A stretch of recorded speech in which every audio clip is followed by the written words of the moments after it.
I'm in a 2009 Toyota Venza, and today I'm going to show you how you would jump start your vehicle. So first you'll open the hood, and then on the driver's side here you see your battery right away. This would be your positive terminal, which you can double check on the battery. There's a plus, and then your negative neutral is this side. Same, there's a negative here. And for one, check there's no corrosion built up and all these are tight, which you can kind of clean up with a brush or a good rag.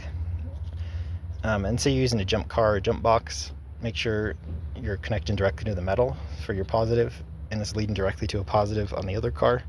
Same with your negative, directly to the metal, and then this metal on the other car. You don't want to cross those ever, otherwise even just a few seconds of that could cause a lot of damage to fuses, circuits, computer systems within your vehicles. And then worst case scenario, if you got to replace this battery, you just got to disconnect these things and these terminals and pop it out and stick your new battery in. But I hope this is helpful. Hope you have a wonderful day.